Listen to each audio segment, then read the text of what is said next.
Welcome to our webinar, A Holistic Approach to Enhance Your Horse's Immune System, with Dr. Joyce Harman.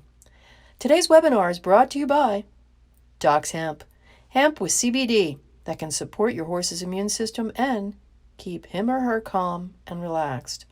Docs Hemp is veterinarian approved, available in powder or liquid. Docs Hemp, your leading source of CBD for horses and pets. Now, here's your host, Stephanie Bradley. Welcome, everyone. Thanks for joining us, and thank you, Docs Hemp, for sponsoring us. As y'all know, tonight I'm talking with holistic veterinarian Dr. Joyce Harman. Welcome, Joyce. Thank you, Steph. This is going to be a fun evening with Got it. Good. a very complicated subject that we're going to try and tackle tonight. Yeah, you know, with COVID, we're all hearing about COVID. It has touched all our lives in one way or another. And one of the big takeaways I've learned is the importance of a healthy immune system to combat this virus. It really raised my awareness with my pets and my horse's immune system, wanting it to be as healthy as possible. So let's get started. Okay. So what is this daggone immune system that everybody's talking about? And it really is probably one of the most important topics that we have right now because of COVID. And the more we understand about it, the better off we're going to be in the long run. But our horses have an immune system, and they have plenty of immune system diseases as well. And horses do not get COVID. So somebody will probably isolate a virus from a horse and say that there's COVID, but horses and your pets are not transmitters of COVID. So what we want to do here is really try to understand the horse's immune system and what we can do to help prevent some of our more complicated diseases. We know a lot more about the immune system than we did, and yet it's such a complex aspect of the body that we keep learning and learning. Every year, more and more information has come out. And with COVID, a lot of the research on the immune system is advancing more rapidly than it ever has before because there's a huge motivation.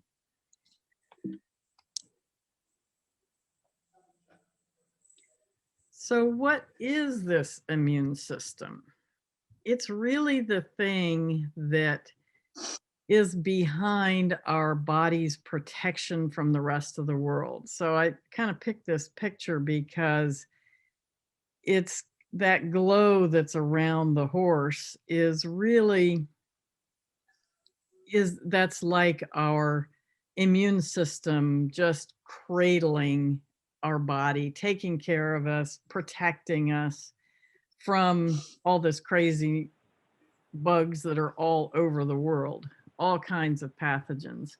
In the horse world, some of our biggest things are things like Lyme and EPM, influenza, rhino, and there's many more. All of those, and we've covered some of those in other webinars, but those are the things that we're trying to prevent. We're trying to keep our horses really healthy. In Chinese medicine, we call this immune system the Wei Qi, which is, again, it's kind of like this qi that goes all around the body in this protective layer. And there really is a lot more that we're going to learn about. And we're just going to touch on the How'd you do that?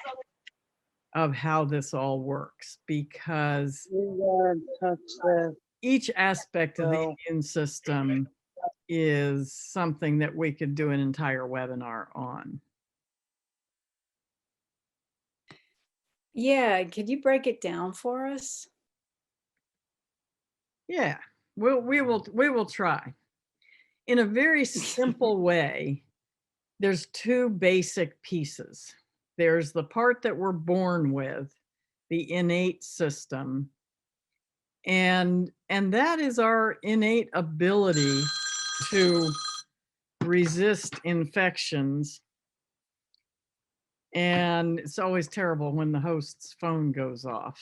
So hopefully it's turned off right now. So this innate system that we're born with, we all know people who never seem to get sick, and horses and dogs and cats that never seem to get sick, that live through their whole life and never have a problem. And then we know others, critters of all species, that get sick every time any disease comes down the pike. So that's the innate system. The innate part is that animal that is always healthy, has a good, strong, innate immune system over here. The acquired or adaptive part of the immune system is parts of the immune system that have learned that, oh no, here comes a flu virus. We know what to do. We need to react in a specific way because we know what that flu virus looks like and what it can do. So the acquired is acquired by getting sick very often, or getting exposed to a virus, getting exposed to a bacteria, getting exposed to a spirochete for Lyme disease. The body then learns how to respond in a way that will kill off that bug. And we'll talk about sort of a healthy immune system in a little bit, and you might understand a little bit more about how it works, but it's a learning response. And we also have vaccines that can help to trigger that response. And we'll talk a little bit more about those later on. This is not a vaccine lecture, but the vaccination creates this acquired immune response. So we have these two pieces of our basic system. That innate immunity that we're born with, don't worry about the big words, but neutrophils are like our white blood cells. Macrophages are like some white blood cells that live a little bit more in our tissue. And basically, those cells have markers on them, so they know how to eat that invading organism, like the little Pac-Man that come along and eat everything. So that's called phagocytosis. So it comes along and eats the viruses and the bacteria. We also have hydrochloric acid in the stomach. So we can eat a lot of things that have bugs on them and not get sick. And we know that our dogs can eat the most amazing things and not get sick. And we also know that sometimes it doesn't go quite so well, that there are bugs that are strong enough to get through the stomach. But that kills many of the invaders that would go into our stomach. And then we have our skin, mucous membranes that are our external, literally our external barrier that don't allow the bugs to go in. And we know when that skin gets broken that we have a chance of an infection happening because now the bugs can enter our skin. And then we have internally, we have our bloodstream, we have our liver, we have our enzymes, we have all kinds of parts of the body that can help detoxify, that can assist the immune system, those neutrophils and macrophages to do their jobs. So that's in a really simple way what we're kind of born with. Our acquired immunity, and you'll hear a lot these days about B cells or T cells, and these are parts of our immune system that circulate around in our body. So the B cells circulate antibodies to invaders that you already know about. So you could have acquired that knowledge through a vaccination, which basically triggers the immune system against, say, rabies. And the immune system then knows what a rabies virus looks like. and the B cells will circulate those antibodies. Antibodies are the Pac-Man that are going to help eat up or tell the body how to help eat up the invaders. And then we also have our cell-mediated part of this acquired immunity. The humoral immunity that's floating around and circulating, we can actually measure titers for. Sometimes you can take a blood test and you can look at the titers to see how well your horse actually has responded to a certain vaccination. And some of those responses are from vaccines, some of those responses are from natural infections. And so as we talk about COVID, we talk about these natural infections and how much immunity does that leave behind. The big issue is the cell-mediated thing that we can't measure. We can measure this immunity that's in the bloodstream, but we can't really measure this cell-mediated because they're inside the cells, they're inside the body. So we're not going to biopsy the whole body to see if we have activity. So in a research setting, we can look at cell-mediated immunity and we can learn about it, but it's very hard to measure it in the individual. However, you can have cell-mediated immunity against a virus, against a bacteria, against a something like COVID, against something like Lyme disease, against West Nile virus. You can have this cell-mediated immunity that we cannot measure, so we can't say with confidence that this horse is protected against this certain disease. And can you go ahead and dive a little deeper on, oh, sorry, I got a little ahead of myself there. I was going to talk to you about vaccines, but you go ahead. Well, we'll get to that. But what I want to do is go a little bit farther with this acquired immunity, because it's about remembering this pathogenic agent, this virus or bacteria or whatever has invaded the body. And so that remembering occurs both from the idea of vaccination, but the body also has to be able to know, is it attacking itself or is it attacking this invader? And so some of our diseases, and we're not going to get into autoimmune diseases much here, but some of our diseases occur when the body has actually gotten a little bit ahead of itself and is not behaving, and its immune system is getting a little bit too aggressive. So what we want is information in that immune system so that when the bad guys come in, that the immune system knows what to do to go take care of them and get rid of them and make them go away.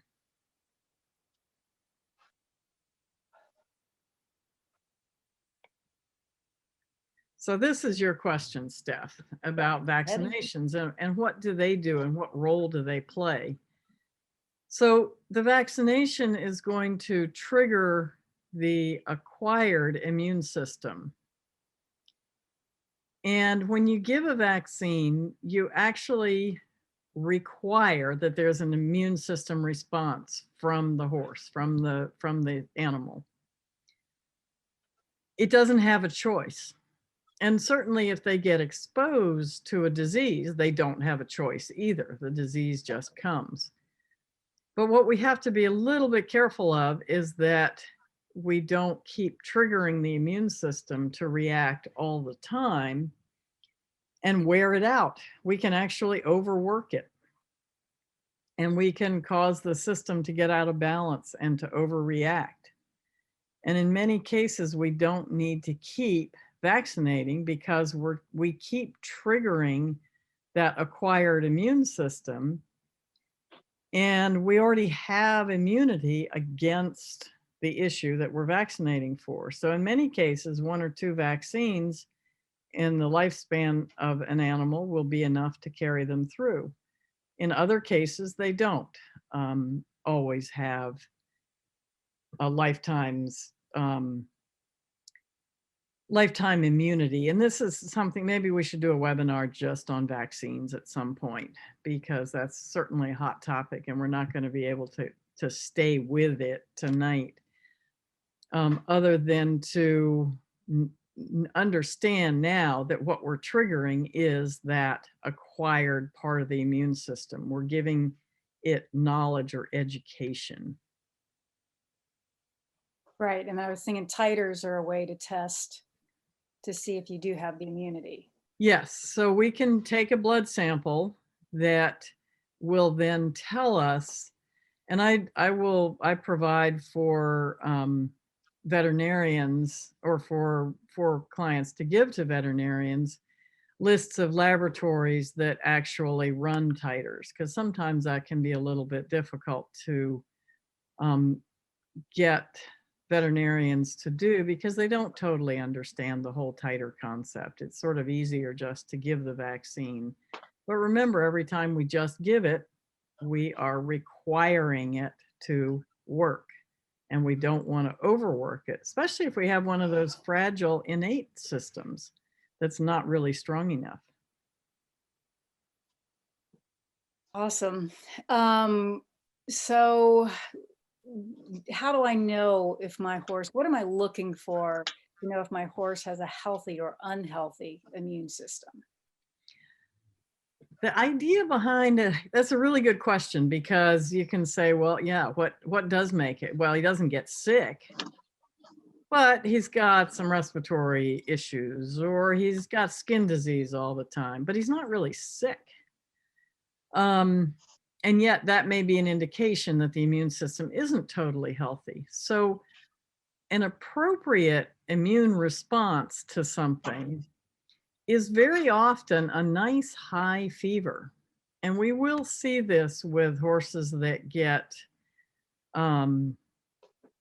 say, one of the tick fevers or something. We'll see a very high fever. We'll see a fever with some of the other diseases. We should see a nice fever from most infections.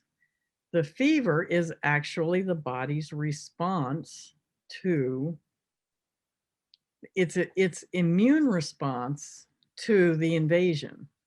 So the invader comes in and the body has to respond. Well, one way to respond is to cook it. Just raise the body temperature so that it's cooked. And so a fever actually has a job. It has a purpose. So when we suppress a fever, we are suppressing part of that immune response. We do have to watch that the fever doesn't get out of hand, but a healthy immune system will respond with a high fever, usually for a fairly short period of time, a day or two. And then all the rest of the immune system is hard at work. It's cooking the bug, and all the pac-men are doing their thing, and you end up with the horse turning the corner. Or you try to help them holistically, instead of suppressing the fever, move through the fever. So this is going to increase your white blood cell count. This is going to activate those T cells and B cells so that they are doing their job. They're the pac-men going across. The unhealthy immune system can either underreact or overreact. So very often we don't see a very good fever. We see a low fever, and it lasts for a week. You have a temperature of 101, 102, nothing that's super high, but it's not high enough to kill the bug. And it takes a long time. That's not a healthy response. We may not see a big rise in white blood cell counts because we don't have a strong response over here, because we want, in that strong response, we want to overwhelm the invader. So if we have a weak response, then the invader can be stronger. A lot of times horses without great immune systems will get sick. Say they get an upper respiratory infection. but it drags on, and then they have a cough, and then maybe 6 months later they get some allergic lung disease or some heavy type of symptoms. And that shouldn't happen from a simple flu. You should get over it. The body should get over it. So that's the weak immune response. The other side of an immune response is an allergic or overreactive, an immune response that kind of goes crazy over something that's not very big. So you have this big, huge immune response to something that is like a pollen. Well, pollens are in the air all the time. The immune system shouldn't care. But in an unhealthy immune system, you get this big dramatic reaction of the immune system because it's a pollen. Well, pollen doesn't even classify as an invader, but the immune system is like, oh yes, it's invading. I have to do something. We want the immune system to react to the pathogen, the nasty things, and to ignore the simple things, the pollens, the dust, whatever it is that they're reacting to. Does that help explain the difference between a healthy and an unhealthy immune system? Yeah, that helps a lot. Great.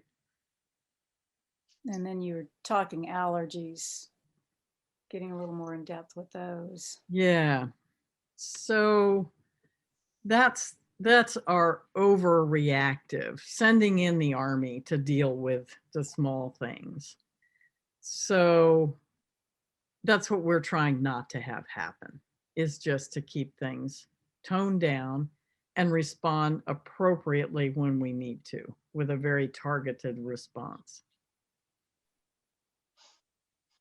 Great. One of the things that we're hearing with COVID, they keep talking about is it cytokines? Is that how to say it? Cytokines, yes. And so what are they, and do horses have them?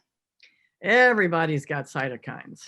And I would dare say that a year ago this month, January, nobody knew what a cytokine was except for the immune researchers and a few vet students that remembered what they were.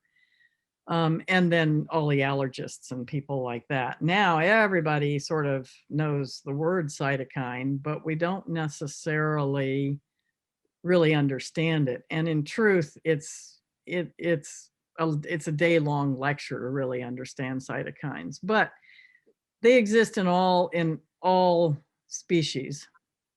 And they are many, many different types of cytokines in the body. They're just a small soluble protein, but they are excreted when there's an immune response. So when there's communication that needs to happen, our whole body, just like this picture, our whole body is communicating at the cellular level all the time. The microbes that live in us are communicating with the cells that are in us. Our cells talk to each other all the time. So the cytokines are kind of like the internet in a way, in connecting all the parts to the body. And they can work on both the innate and the adaptive immune system. So they really are an integral part of the immune system. So think of them as like the connector. And then when we end up with the cytokine storm, which I know nobody had ever heard of before this past 2020 year, is just an overproduction of the cytokines that have to do with inflammation, because inflammation is a piece of the immune response. Just like if you have a little infection, everything around it swells up and gets red. That's inflammation. You can have inflammation that's just trauma, but you can have inflammation that is part of the infectious response. When that immune system is weak, it allows this overproduction to happen much more easily. And that's why the people who are having difficulties with these cytokine storms are usually people who are already weakened in their immune system. We do see this type of thing in horses with very serious illnesses, but it is not a common thing that you're going to hear people talking about. But it has become part of our, well, it's become part of our daily conversation, actually. Yeah, kind of crazy. Yeah, it is. So then what are some keys to keeping a strong immune system in our horses? So we'll spend the rest of the time doing much more fun things than talking about all these little cellular things that work behind the scenes. But one of the simple things for humans to do is, in this current environment, is to watch your vitamin D intake. Horses have a tendency to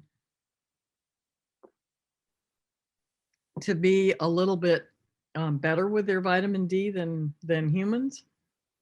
We have not done a ton of research on horses to see where deficiencies are showing up, but we have learned a lot about it in the treatment of COVID with people. And so if there's one thing you do is to take vitamin D, and you can check your vitamin D levels in the bloodstream. And if you want to try and have it up around 50 or 60 to be protected. So there are lots of other nutrients that will help the immune system. In the horse world, we tend to supplement a lot with vitamin D without ever knowing it, because it's a very inexpensive vitamin and it tends to be put into a lot of supplements. So in many cases, we're actually probably giving almost too much vitamin D, but the immune system is pretty capable of burning it up. We don't necessarily get into vitamin D toxicities with horses either.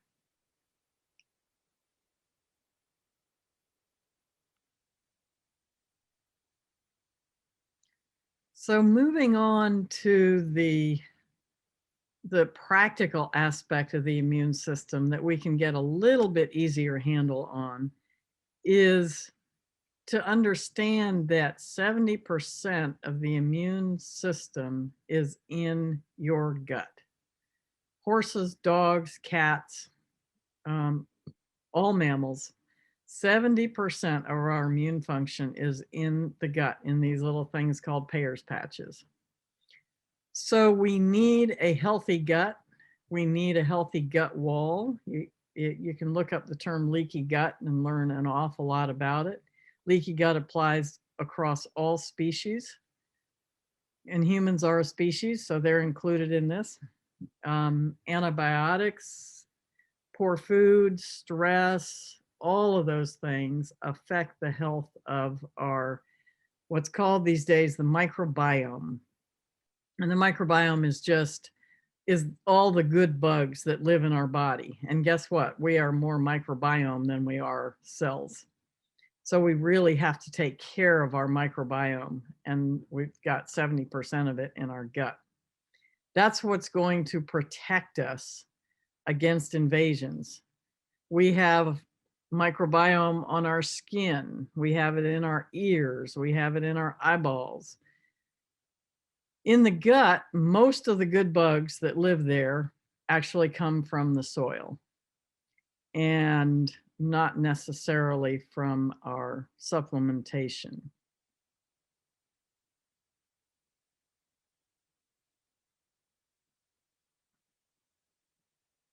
So the good bugs that we are talking about with this microbiome are probiotics, and we're probably even more familiar with the term probiotic than we are microbiome, but microbiome is creeping into our daily discussions about life. And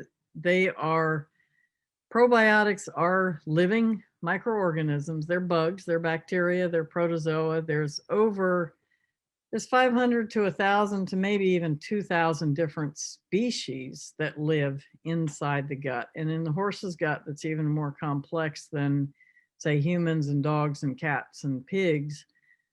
The microorganisms that live in horses, cattle, and a lot of our wild animals are very complex. And that's what does the work of digestion.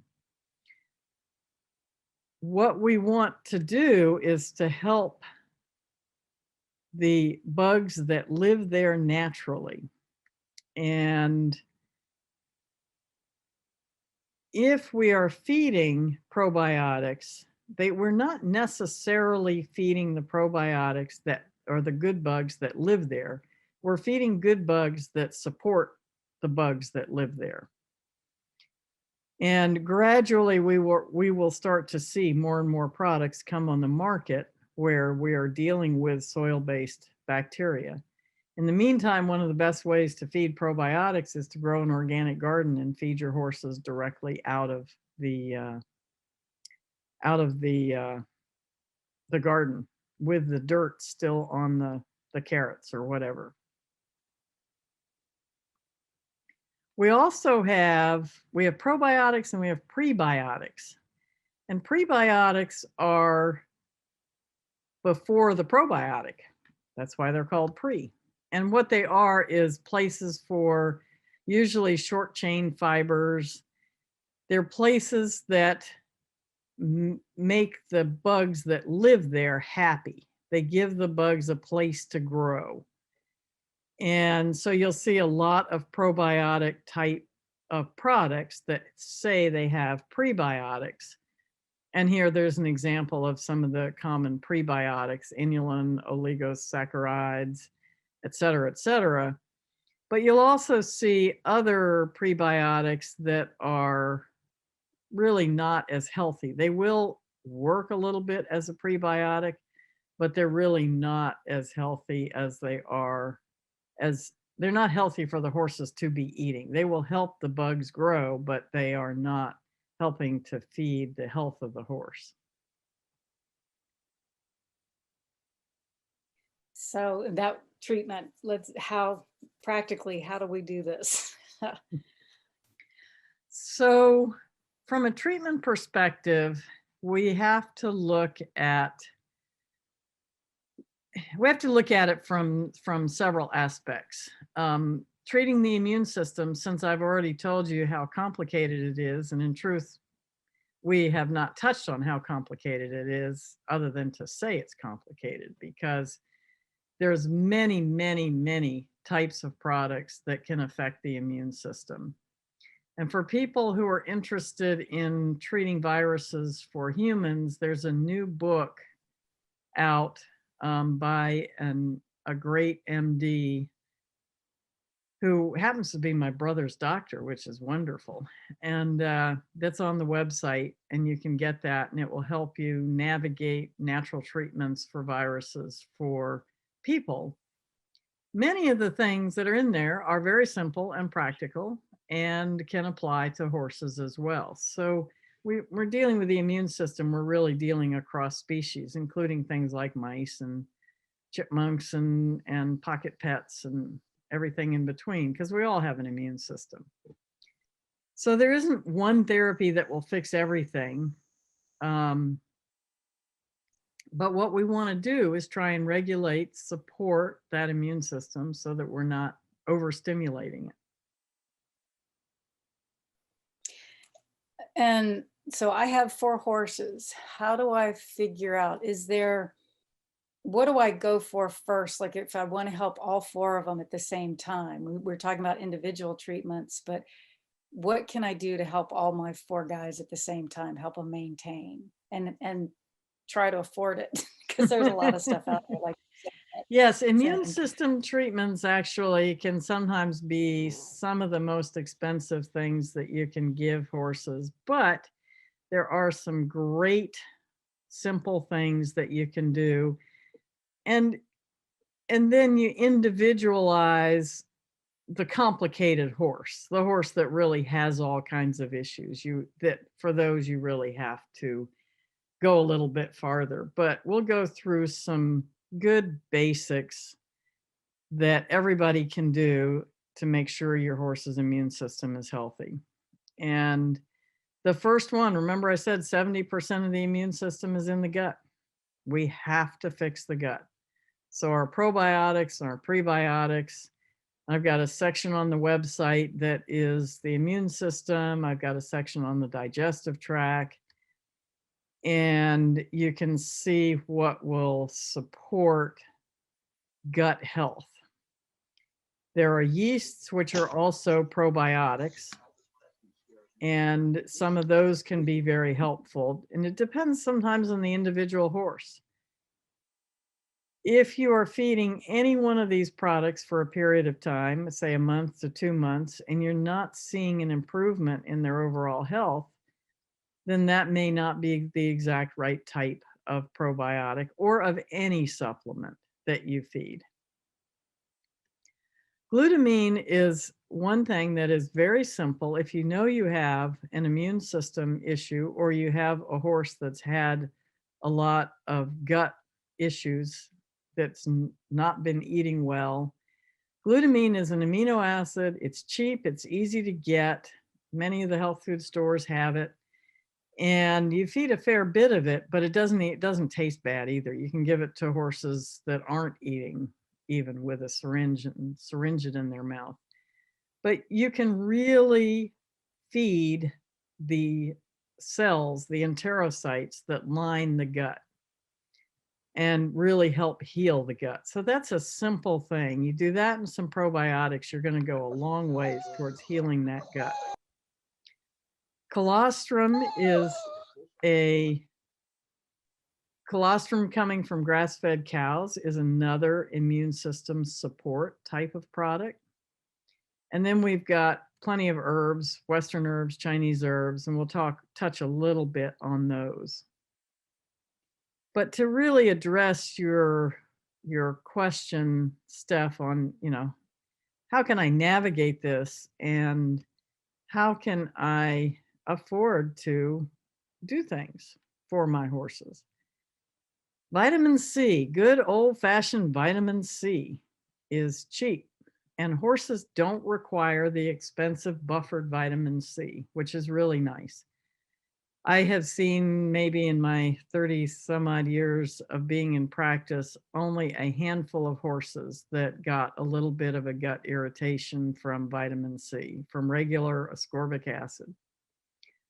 It's nice to feed ascorbic acid or to feed vitamin C in a natural form, but you really end up spending a lot for an herb or a plant or a supplement that's really, really high in natural vitamin C. Go ahead and use the ascorbic acid. It works. It works great. There's tons of research, mostly in the human world, but some direct research in the horse world, and certainly clinically we see great results.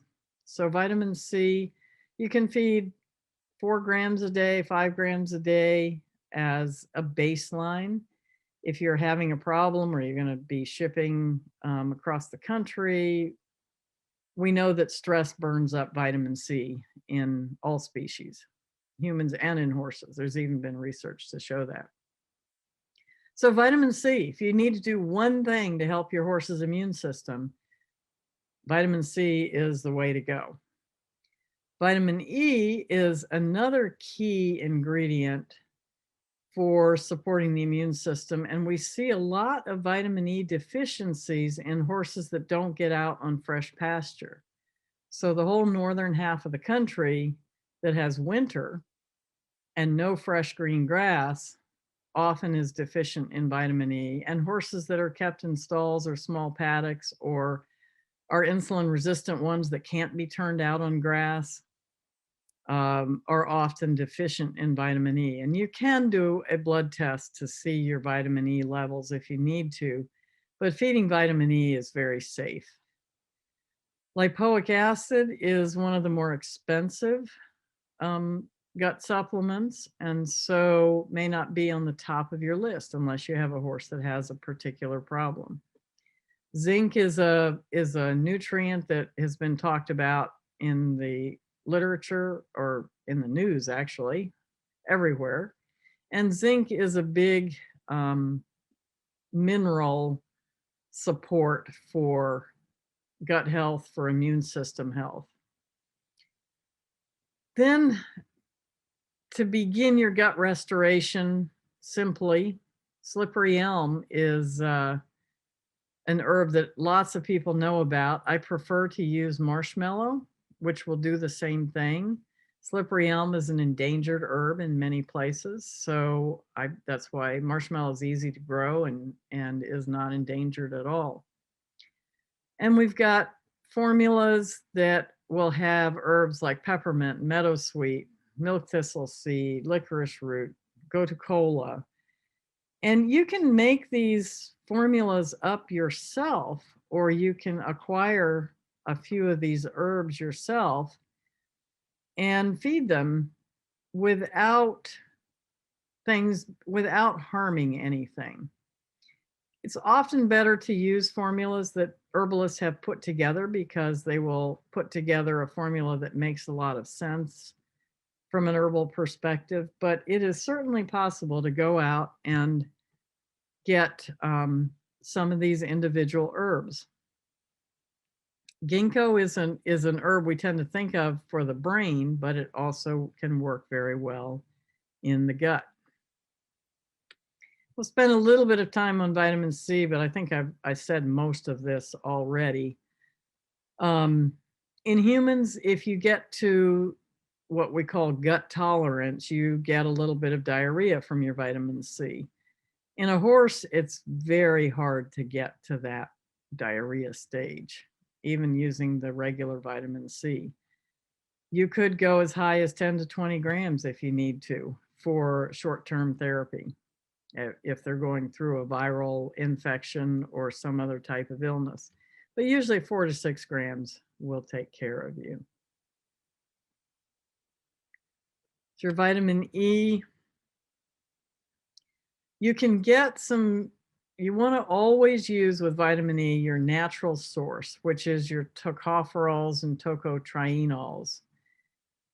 The synthetic vitamin E is not as well absorbed and does not function as well. You will have some effects from it, but not it is not as good. And you'll see that listed as D and DL tocopherol. The D tocopherol is the one that you want. You don't have to use expensive high-tech vitamin E. Simple natural vitamin E. Horse Tech has some natural E that's relatively nicely priced. And so that lets you add vitamin E to your protocol, especially if your horses are not turned out on fresh grass. We can easily go up to 10,000 international units of vitamin E in a horse without any problem at all. And if we're deficient, or we know we're deficient, probably a minimum of 5,000 is what you should use. If you're not deficient, or your horses have plenty of pasture, you may only need 800 to 1,000 units.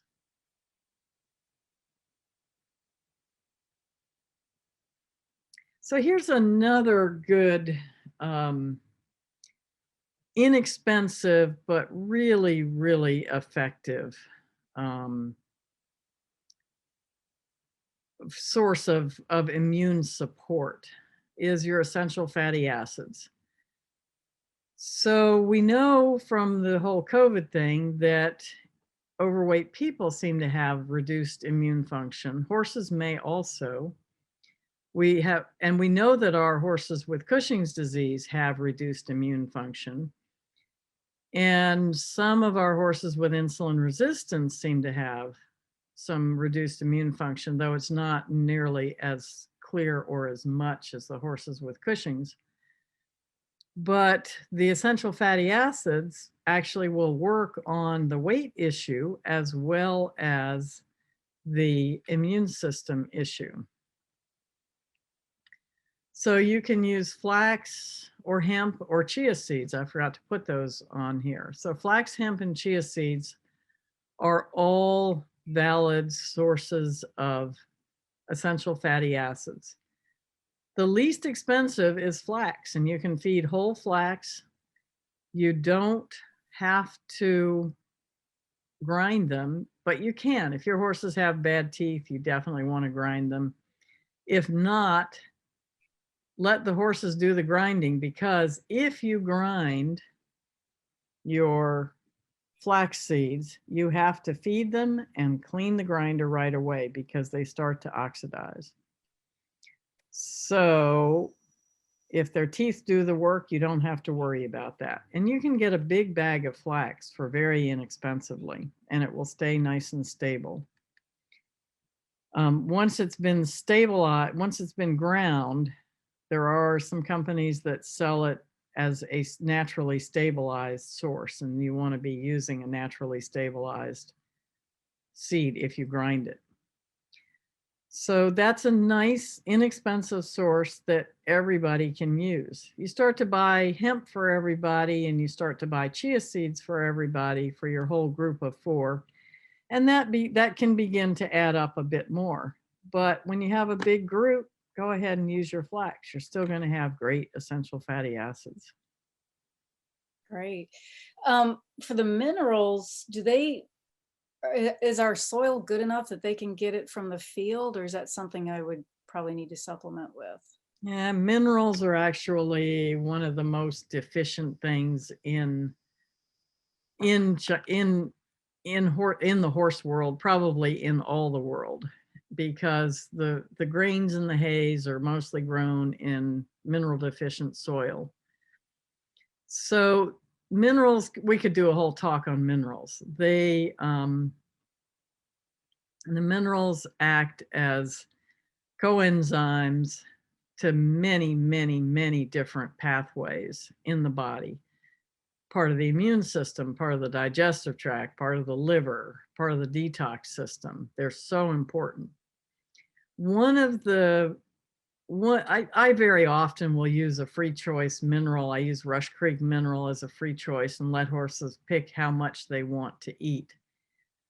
One of the minerals that we have to pay particular attention to, and it has a big effect on the immune system, is selenium. I mentioned zinc a little earlier, but selenium, we think of it as a muscle mineral, but it is a big immune system mineral.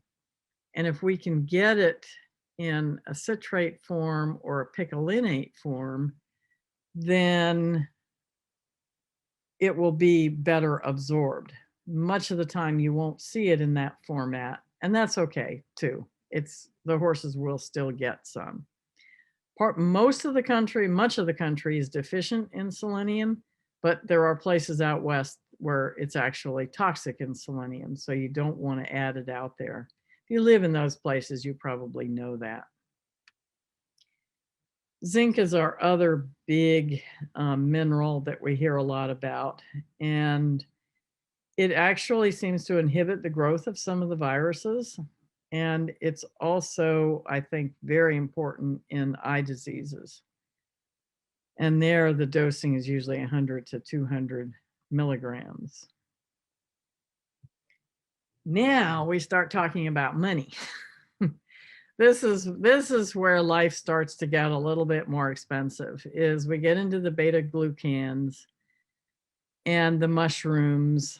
And yet, this is where you look at your group of horses, Steph, and you go, okay, 3 of these guys they're doing okay.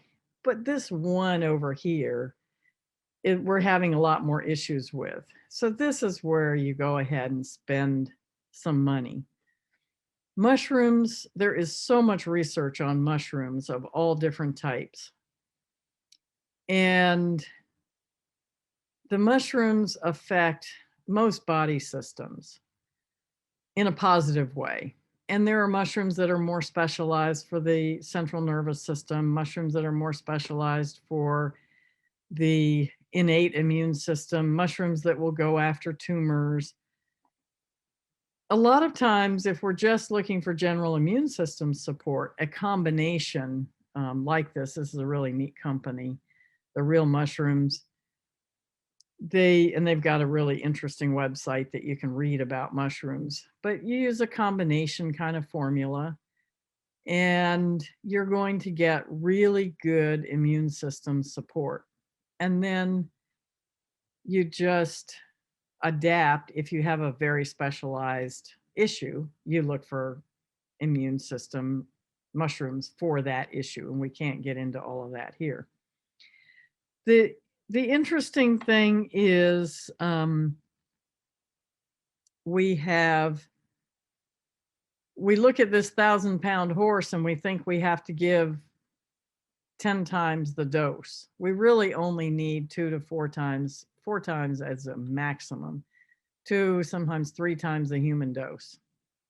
So that gives us good effectiveness without totally breaking the bank. And the herbs, we can go into herbs. There are so many herbs that have research that shows that they are beneficial for the immune system.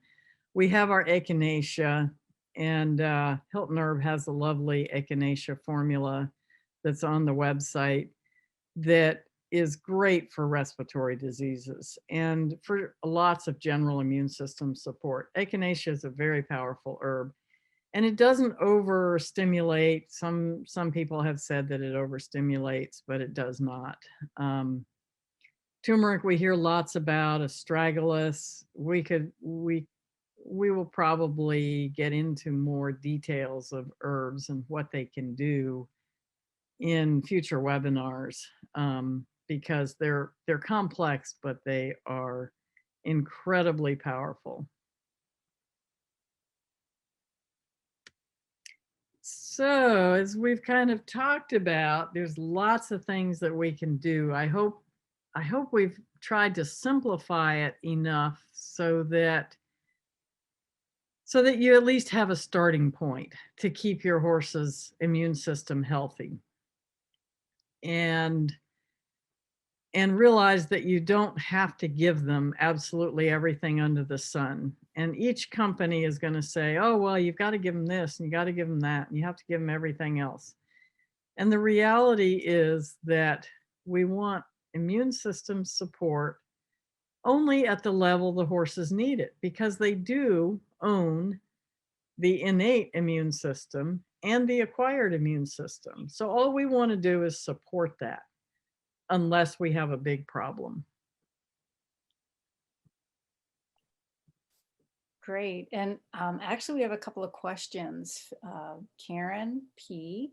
is asking, is there a test that detects leaky gut or a healthy microbiome? That's a really good question. Currently, for the horse world, the best test is the Equibiome, and that is a British company. Their information is really, really helpful. It is, it takes quite a while to get the results back, sometimes a couple of months even. But for information about what's going on and what's inside your horse's gut, it really is the only complete test that we have.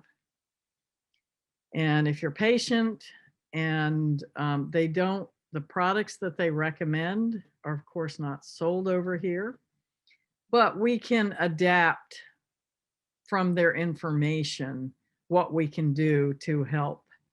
And we did that with Steph's horses, and we're able to make some dietary adjustments. And we can make sensible dietary adjustments instead of feeling like we have to throw the book at them. Yeah, it was really helpful. Karen also asked, what is the best way to test for systemic inflammation? In the horse world, there isn't a great way. there in the human world, there are many more tests that we can do. The human functional medicine doctors have access to an amazing set of tests. We have very few of those in the horse world.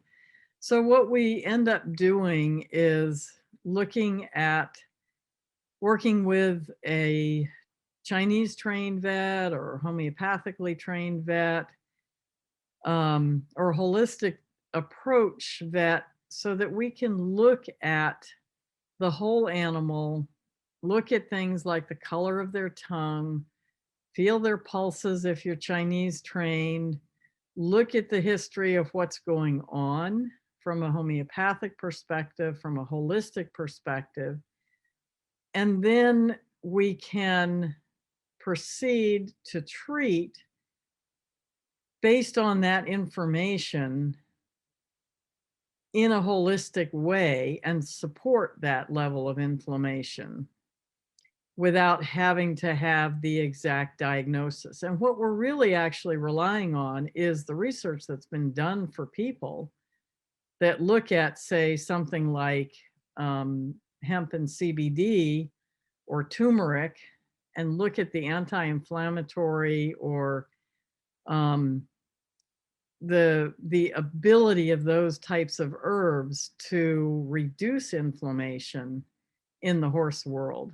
And we're using the research done in other species, but it's perfectly valid for the horses. And one last question. We have like 2 minutes left, and I can empathize with you, Karen. Besides vitamin E, what else is critical to supplement a horse on a dry lot? Probiotics and minerals are your big things. In a dry lot, they're not even getting access to the dirt that's in the pasture, which is a source of minerals.